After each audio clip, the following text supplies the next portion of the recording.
Bonjour, cette vidéo présente un modèle classique utilisé pour modéliser un contact avec frottement.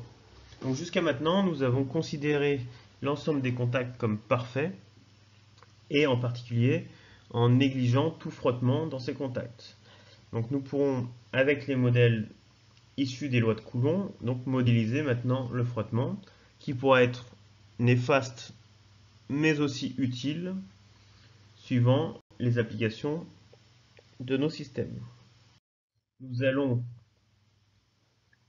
rappeler la cinématique du contact ponctuel. Donc si nous avons deux solides S1 et S2 en contact au point I, nous pouvons définir le plan tangent qui est appelé ici π, avec la normale au contact, donc orthogonale à ce plan π, qu'on appelle ici n, qui est un vecteur unitaire.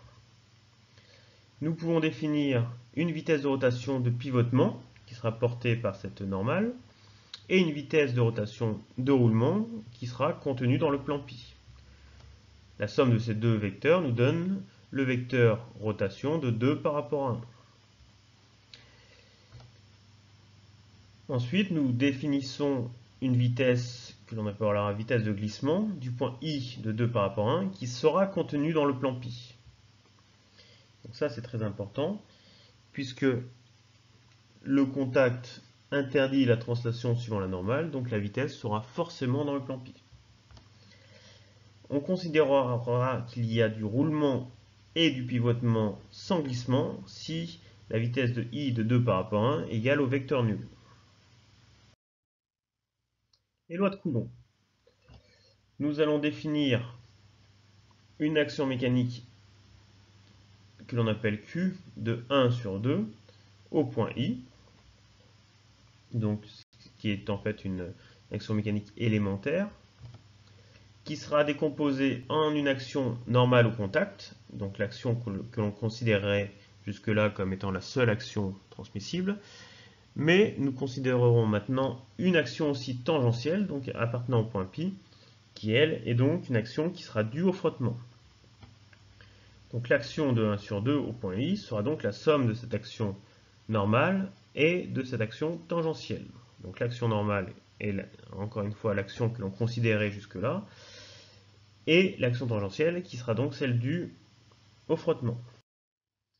Alors, dans le cas du glissement, c'est-à-dire quand la vitesse de I de 2 par rapport à 1 est non nulle, on parlera donc dans ce cas-là de frottement, et la réaction tangentielle sera opposée à la vitesse de glissement, puisque le frottement s'oppose au déplacement, donc l'action tangentielle est de même direction que la vitesse de glissement et de sens opposé.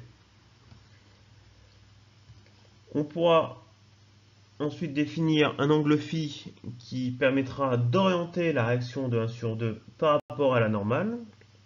Et nous voyons que la norme de l'effort tangentiel sera égale à la norme de l'effort normal fois la tangente de cet angle phi.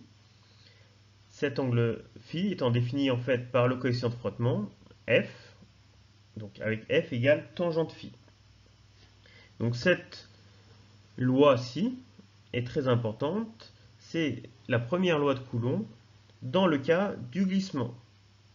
Donc la réaction tangentielle est strictement égale à la réaction normale fois le coefficient de frottement. Donc dans le cas d'un mouvement, nous sommes capables de définir l'effort résistant, donc l'effort dû au frottement, en fonction de l'effort normal et du coefficient de frottement. Ce coefficient de frottement dépend du couple de matériaux en contact. Donc il suffit d'aller dans la littérature, regarder les coefficients de frottement en fonction des deux matériaux en contact, de la rugosité, si la surface est plus ou moins rugueuse, d'une éventuelle lubrification, donc est-ce qu'on a présence d'eau ou d'huile entre les deux surfaces. Par contre, il ne dépend pas de l'effort exercé, donc en augmentant l'effort normal, nous n'augmentons pas le coefficient de frottement, et il ne dépend pas de la taille de la surface de contact.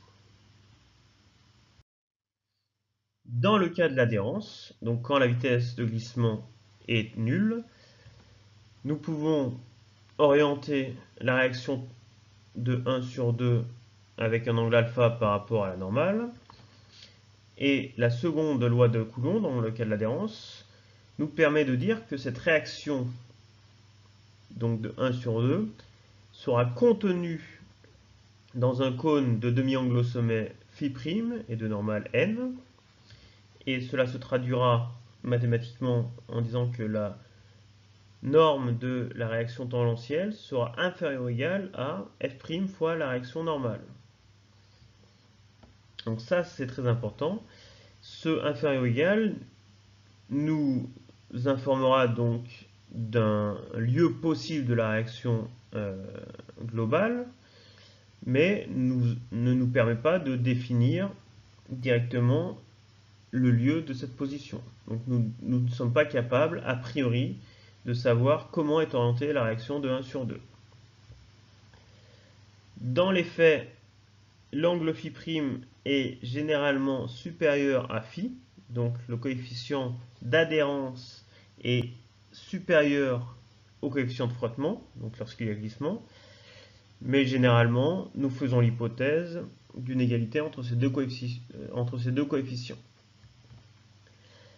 À la limite du glissement, donc quand on est dans une situation critique où il y a adhérence, mais on est à la limite du glissement, la réaction de 1 sur 2 est située sur le cône d'adhérence, et donc l'angle alpha est égal à l'angle phi'. Donc c'est une situation que l'on prend souvent en compte, puisque quand on cherche à résoudre un problème statique, on se place souvent dans des cas critiques, et on se placera donc dans le cas limite où nous sommes à la limite du glissement. Nous pouvons ensuite parler rapidement de modèles nous permettant de parler de résistance au pivotement et au roulement. Si l'on donc prend la vitesse de pivotement de 2 par rapport à 1, nous aurons un moment donc de sens opposé qui va s'opposer au pivotement. Pour la vitesse de roulement de 2 par rapport à 1, nous aurons un moment s'opposant à cette vitesse de roulement, donc de même direction mais de sens opposé. Ces deux moments nous donneront un moment au point I de 1 sur 2, et donc nous pouvons définir une action mécanique de l'action de 1 sur 2, avec la réaction normale due au contact, la réaction tangentielle due au frottement, et les moments en I de résistance au pivotement et au roulement, que l'on pourra calculer à partir de la norme de l'action normale et d'un coefficient de résistance au roulement, et d'un autre coefficient de résistance au pivotement. Ce qui est important, c'est que le coefficient de frottement des lois de Coulomb est sans unité, alors que ces coefficients de frottement, de résistance au roulement et au pivotement, eux, sont de la dimension d'une longueur.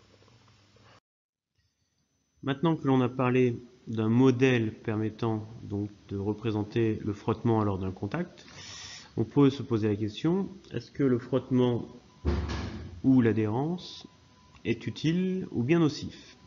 Eh bien, ça va dépendre des situations, des cas que l'on va rencontrer. Dans le cas de système de transmission de puissance par engrenage, courroie, ou bien encore dans le cas de transmission de puissance entre donc l'énergie humaine, donc des jambes du cycliste, et la transmission de puissance jusqu'à la roue et jusqu'au contact avec le sol, ou encore lors d'usinage où l'on va chercher à enlever de la matière sur une pièce. Dans ce cas-là, on cherchera à limiter les frottements pour augmenter le rendement lors de la transmission de puissance et pour limiter donc l'échauffement des pièces et l'usure des pièces. Alors que si l'on se place du point de vue donc de l'adhérence entre la roue d'une voiture et le sol et le bitume, ou encore dans l'utilisation du frottement pour dissiper de l'énergie cinétique, donc avec un système de freinage, donc un frein à disque à plaquettes ici sur la photo, ou encore l'adhérence du chausson du grimpeur et le rocher. Dans ce cas-là, on va chercher à augmenter ce frottement pour soit dissiper plus d'énergie, soit pour garantir une adhérence et éviter le glissement. Donc suivant les cas de figure dans lesquels on sera, on va chercher à augmenter ce coefficient d'adhérence pour éviter le glissement et donc l'échauffement et l'usure des pièces, ou bien diminuer ce coefficient de frottement quand on aura des mouvements relatifs pour éviter l'échauffement et les pertes d'énergie lors de la transmission de puissance.